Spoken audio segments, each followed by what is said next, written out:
Oi, sejam bem-vindos à nossa videoaula. Hoje vamos falar de um período antigo da Grécia clássica que é conhecido como o século de Péricles e especificamente da arte nesses séculos.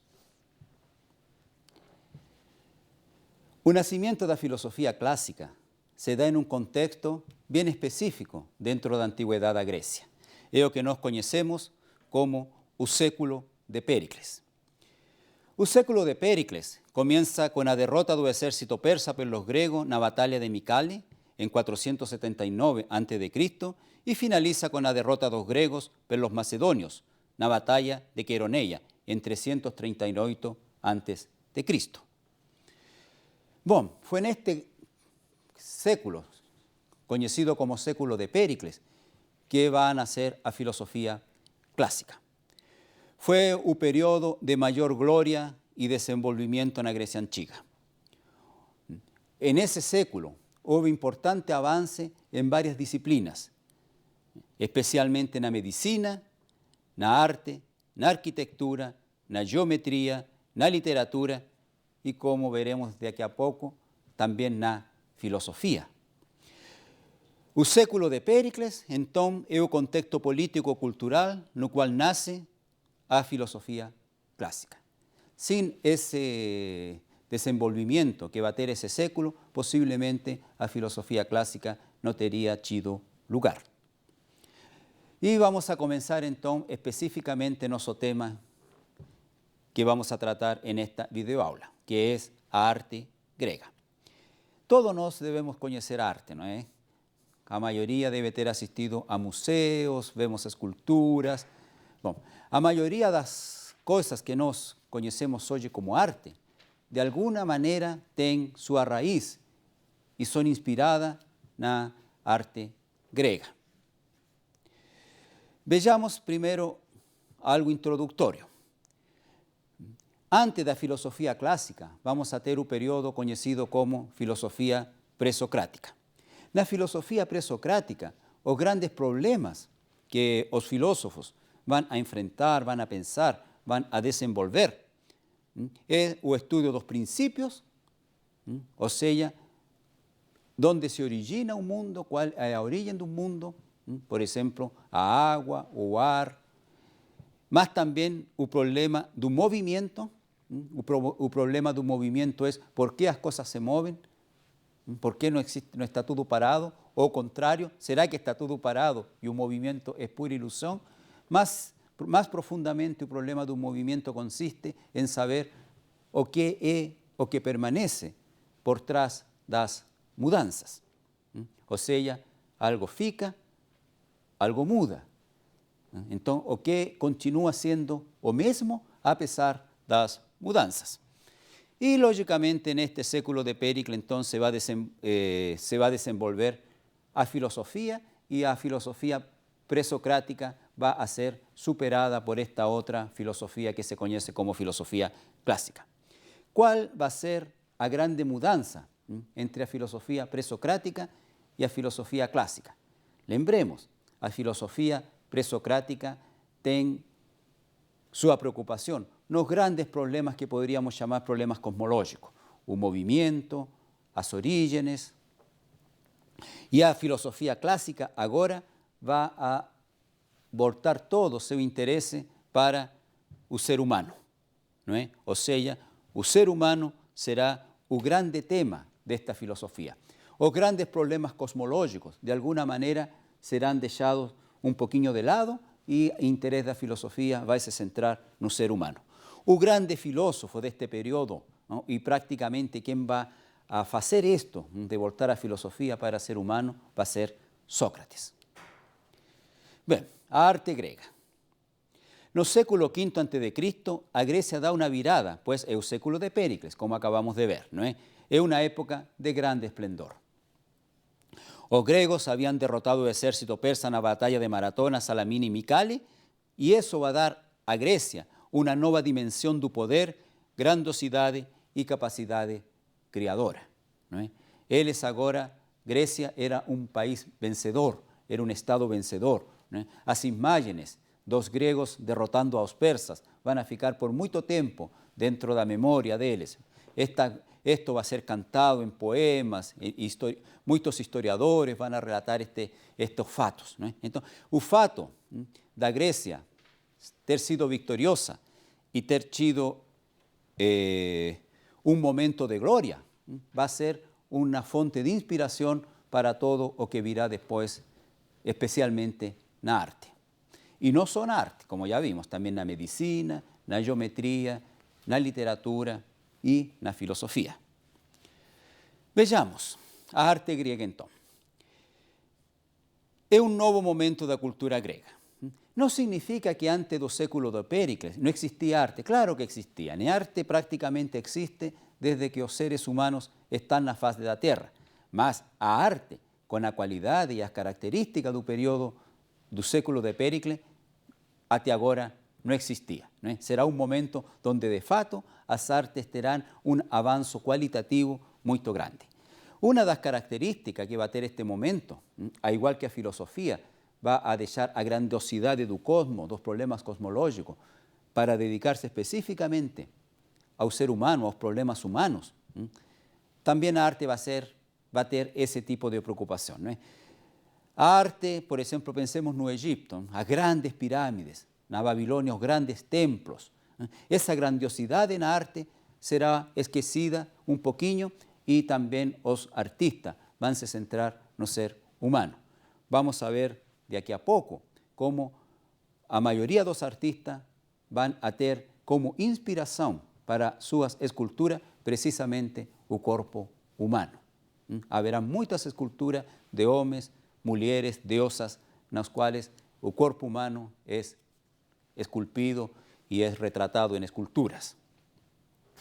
Bom, então, muitas ciências, como já vimos, fizeram avanço, né? E vamos a nomear aqui quais são estas ciências e qual é um dos representantes mais importantes desta ciência. Bueno, na medicina, podemos citar como o representante mais importante Hipócrates.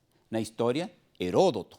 Na literatura, claro, os trágicos, né? É um momento das grandes tragédias. Sófocles, Esquilo e Eurípides. A arquitectura, bom, vamos a ver daqui a pouco, né? O Panteón. Aí, lógicamente que temos que nomear Fídias, o criador do Panteón praticamente.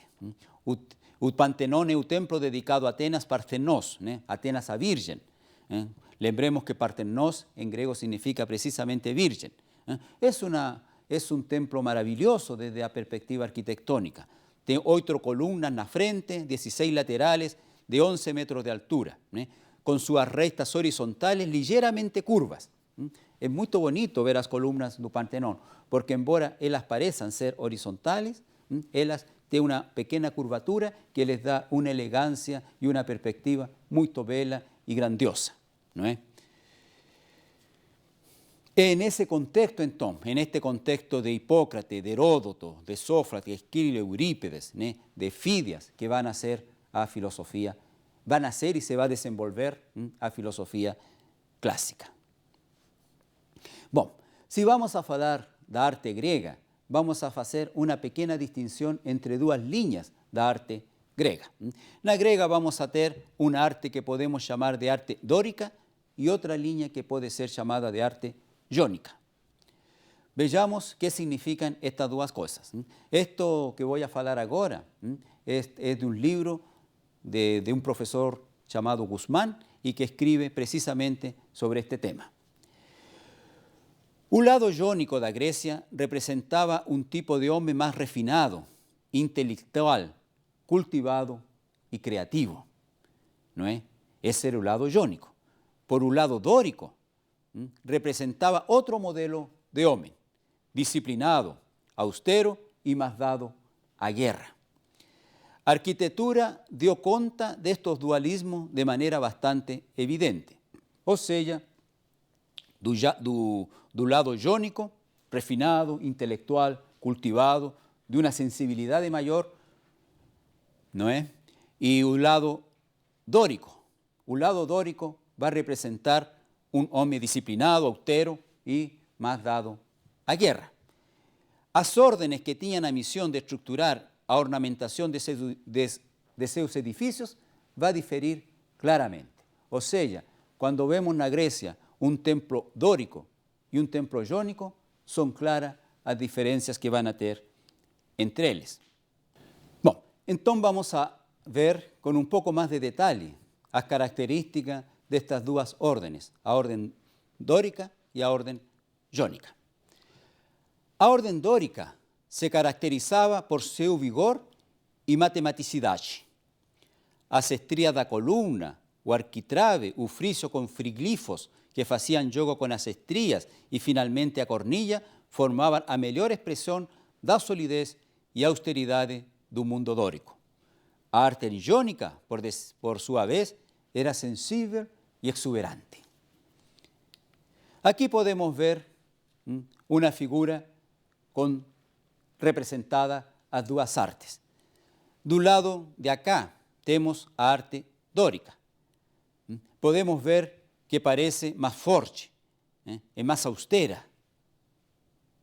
No tem tantos detalhes ornamentais. E do lado de lá temos a arte jónica. Podemos ver que tem más detalhes ornamentais, tem mais, parece que foi construída com mais sensibilidade. Bom, a ordem dórica e a ordem jónica eram duas expressões arquitetônicas unidas a diferentes raízes culturais. Esto está escrito en un libro, Retratos de Antigüedade Grega, do professor Guzmán, que foi editado por la editora universitária, em Santiago. Vejamos aqui. Lembram que no começo eu falava de que o período clássico da filosofia tinha esquecido, ou não esquecido totalmente, mas por lo menos deixado um pouquinho de lado os grandes problemas cosmológicos e tinha se centrado no corpo humano. E também eu falei que a arte tinha acontecido algo parecido, que os grandes templos, por exemplo, gregos ou babilônicos, dessa grandiosidade, já não vai ter mais. A atenção dos artistas também vai se voltar para o corpo humano. Uma das figuras mais clássicas e mais conhecidas deste período é precisamente o discóbolo.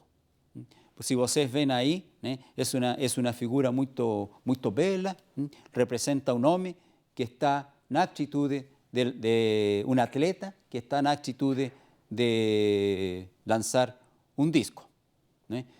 O discóbolo pode ser traduzido simplesmente como lançador de disco, é uma estátua do artista Mirón. É um escultor grego do século V a.C.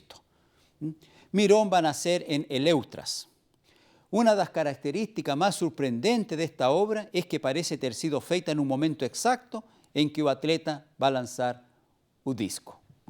Como los griegos no tenían cámaras fotográficas, cuando ellos quieren representar algo, tienen que hacer una escultura. Y parece que el escultor va a captar ese momento exacto en el cual él está lanzando o disco. Poderíamos dizer que tentou fazer uma instantânea. Embora não é uma instantânea, porque sabemos que uma escultura podia demorar muitos dias, talvez meses, em estar pronta. Mas o importante, a grandiosidade dessa escultura é que tenta representar um atleta em um momento preciso, no qual vai lançar o disco. E essa é a genialidade de Mirón. Ou seja, conseguiu captar um momento e fazer estátuas dinámicas. Mostram, por um lado, a estabilidade e, por outro, a inestabilidade própria de um grande esforço físico. Voltemos um pouquinho para a escultura de Discóbolo. Não é? Se vocês veem, uma parte do corpo parece estar relaxada e a outra parece estar no exercício de lançar um disco. Vejamos outra estátua, o Doríforo. Novamente, vamos a ter aqui representado o corpo humano. Era muito clássico no período, neste período, que os artistas vão representar suas esculturas nuas. Então, a maioria dos homens que vão estar son nuos, y este es un udoríforo. Bom, udoríforo, ou simplesmente o lanceiro, vocês vejam que ele tem a mão nesta posição, e aqui a escultura original tinha uma lança. Essa lança se perdeu, não existe mais. Algumas cópias desta escultura colocam uma lança, mas a original, a lança sumiu e hoje se encontra simplesmente sem a lança. Então, o doríforo, o lanceiro, é estátua do artista grego Polícleto. A obra de estilo dórico, lembra-nos a diferença entre dórico e jónico? Aqui temos uma estátua claramente dórica e representa um homem caminhando confiantemente com sua lança, cheio de valor e determinação. Nela fica manifiestas a geometria do corpo e as proporções matemáticas que guiaram a obra do artista. Agora que sabemos isto, vamos a voltar. Inclusive aí do lado, se vocês veem, tem uma régua com alguns números que vão a indicar como que essas estátuas eram feitas de uma maneira quase que geométricas, onde a proporção era um elemento fundamental para a beleza da escultura. Ele parece, embora está com uma lança, parece estar completamente relaxado, está caminhando, não parece que está tenso. Bom, outra das grandes esculturas deste período é Áuriga de Delfos, que neste momento se encontra no Museu da cidade de Delfos e pode ser, está colocada para exibição ao público. A Áuriga é uma estátua de bronze em tamanho natural. Tem aproximadamente 1,80 m de altura, que mostra um homem dirigindo um carro puxado por cavalos. Claro, a estátua que nos chegou até hoje é simplesmente, está sozinha. Os cavalos sumiram, embora no Museu de Delfos existe uma reconstrução desta estátua com os cavalos e o carro que ele está puxando. Mas a estátua que temos hoje é simplesmente o que vemos aí, está o homem com a mão puxando as redes do cavalo. Foi construída para comemorar uma vitória nos Jogos Píticos de Delfos. Sua construção se situa entre os anos 478 ou 474 a.C. Estava consagrada esta estátua ao deus Apolo. Novamente podemos ver a beleza dela, porque as vestimentas parece que estão caindo de uma maneira natural sobre o corpo. Agora vamos a ver um dos principais artistas deste período. Ele é Fídias. Fídias é um escultor grego que vai nascer entre os anos 400, que vai vivir entre os anos 490 e 430 a.C. É considerado o maior artista do período clássico grego. É o criador do Partenon e das estátuas dos deuses gregos. Quando falamos do criador, quero dizer quem criou o Partenon como conhecemos hoje, porque de alguma maneira isso já existia anteriormente, mas aquela arquitetura que tem hoje é criação de Fídias. Há poucas informações sobre sua vida e não se sabe ao certo o local de seu nascimento. Vejamos alguns detalhes mais da vida de Fídias. Há algo bem interessante, porque vamos a ver agora que entre seus primeiros trabalhos estão uma escultura de bronze para celebrar a vitória dos gregos sobre os persas na Batalha de Maratona. Por volta do ano 456 a.C., a obra é levada para a Acrópolis de Atenas. A Acrópolis é a parte alta da cidade de Atenas. Todas as cidades gregas têm uma acrópolis, ou seja, uma parte alta, que geralmente é uma colina com escadas, e na parte alta geralmente se situam alguns dos prédios mais importantes da cidade, como por exemplo o templo. A estátua de Fídias é levada para a Acrópolis. E por que foi levada para a Acrópolis? Bom, porque precisamente na Acrópolis estava o templo do Partenon, não é? Essa estátua que foi levada para Acrópolis se perdió, no sabemos dónde está, no hay indicio que pueda haber acontecido con ella y ni un indicio dónde estaría hoy si eventualmente tuviese sobrevivido hasta esos días. Bueno, veamos más algunos detalles. Con la segunda invasión persa, la ciudad es saqueada, la ciudad de Atenas es saqueada, teniendo casas y templos destruidos. Un dos templos destruidos será precisamente un Partenón. Había que reconstruirlo. No es un Partenón como conocemos hoy, no es el Partenón antiguo. El Partenón que conocemos hoy será precisamente obra de Fidia. ¿Y cómo aconteció esto? Bueno, porque durante el periodo de reconstrucción de la ciudad, Fidias es nomeado por Péricles para diseñar y supervisionar la construcción de un Partenón y del templo de la diosa Atenas na Acrópolis. Entonces, ahí Fidias va a tener una oportunidad grandiosa de reconstruir este templo y tornarse famoso a esos días, porque hoy precisamente el Partenón es uno de los templos más famosos del mundo.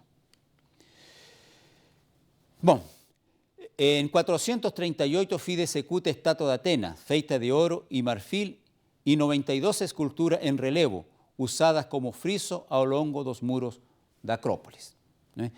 La mayoría de estas figuras y los frisos de Acrópolis se encuentran hoy en un museo de Acrópolis en Atenas. No están en un Partenón, más en un museo, y tengo entendido de que hay un proyecto que cuando sea totalmente restaurado, porque hoy está siendo restaurado, cuando sea completamente restaurado, esas esculturas serán colocadas nuevamente en un friso del Partenón. Va a ficar muy bonito, ¿no?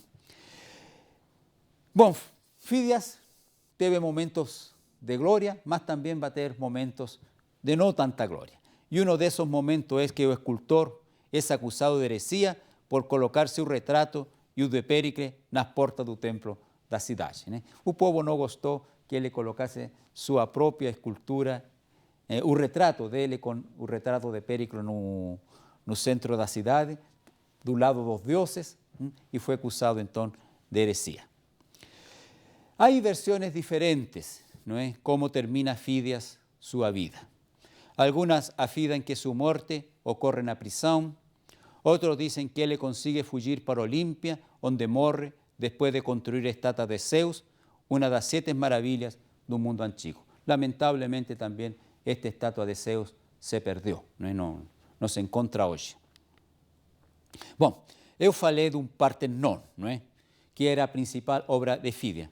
Aquí tenemos precisamente esa obra. Con certeza ustedes deben conocer ella, es una obra muy conocida, existen millares, ¿no?, de fotografías, de imágenes, en internet está lleno de figuras de esta obra.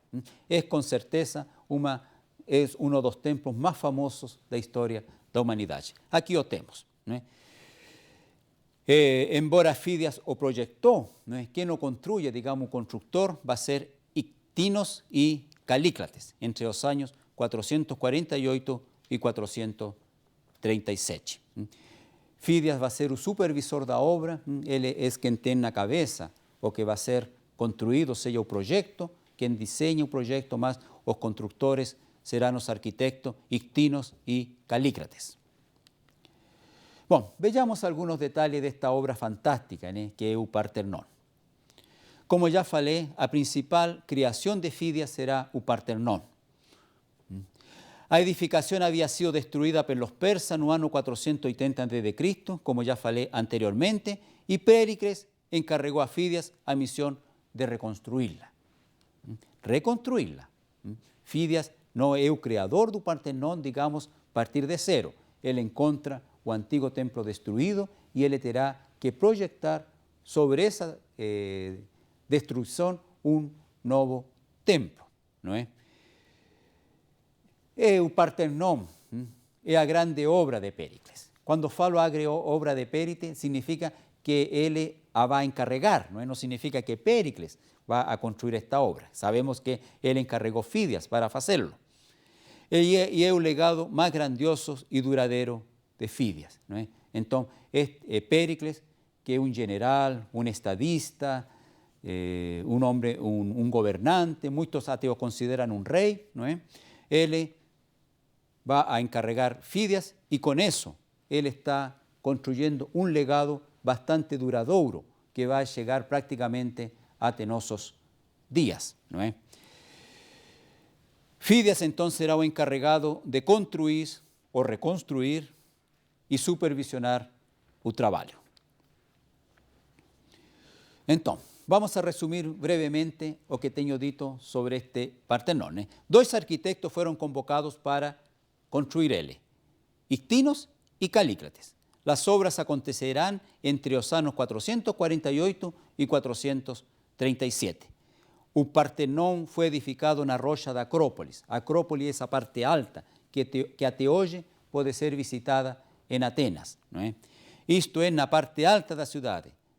Como já falei anteriormente, todas as cidades gregas tinham uma Acrópolis. Não é somente Atenas que tem uma Acrópolis.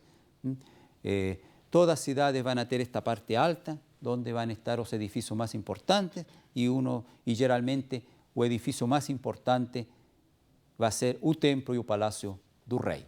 Não é? Em Atenas, na Acrópolis, vão estar os grandes templos da cidade. Bom, vamos a falar algunos detalles más sobre o Partenón. É um templo dedicado à diosa Atenea Partenos. En portugués, Atenea Partenos pode ser traducido simplesmente como Atenas Partenos ou Atenas a Virgem. Não é? Partenos significa virgem. Assim era o templo da Virgem Atena, que é uma obra de grande beleza e perfeição arquitectónica, que destinava-se a encantar os visitantes. Não é? Quem entrava no Partenón tinha que ficar encantado. A ideia deles era que a pessoa que chegasse lá, quando entrava, tivesse uma ideia da beleza da divindade. Não é? As pessoas que entravam, que ficavam em frente ao Partenón, em frente às colunas, tinham que ter uma ideia da grandiosidade, né, desta diosa Atenas. Mais detalhes. O Partenón tinha 8 colunas na frente e 16 laterales e 11 metros de altura. Suas linhas rectas não eram exatamente rectas, mas levemente curvas. Lembram que já falamos disso anteriormente? Para produzir um efeito visual sorprendente. Não é? Quando se vê isso, não é? Parece até que o Partenón é mais alto do que realmente é. Né? Essas ideias de fazer linhas um tanto curvas vão a produzir um efeito de grandiosidade muito surpreendente. Parecia maior e de maior grandiosidade do que ele realmente é. Não que não fosse grandioso, já era grandioso em si mesmo, mas o efeito visual das colunas vai a permitir realmente que quem o visite tenha uma visão mais exagerada de sua grandiosidade. Para que foi construído? Bom, no centro, no interior estava a estátua da diosa Atena, a obra de Fidias, lembram, construída de marfil e ouro, que falamos há pouco. Continuando com as esculturas gregas, eu vi que eu mostrei algumas estátuas de atletas, mas aqui temos possivelmente uma das estátuas mais famosas também do período. A estátua se chama Afrodite de Cimno. Foi uma das mais famosas criações do escultor ático Praxíletes, século IV antes de Cristo. Não é? Se nós vemos lá novamente, é uma estátua que está nua, não é? É uma diosa, é a diosa Afrodite, tá? E vocês veem que pareciera ou que está saindo do banho ou está entrando no banho, não é? A mão está em frente, tampando as suas partes mais íntimas, não é? E a outra mão sujeita a toalha, parecerá ser uma toalha ou talvez uma túnica, e mostra que ela está entrando ou saindo possivelmente do banho ou de um rio, talvez, não é? Bom, esta estátua, não é, tornou-se famosa por sua beleza. Significou ser apreciada de todos os ângulos y por ser una de las primeras representaciones de una diosa completamente nua.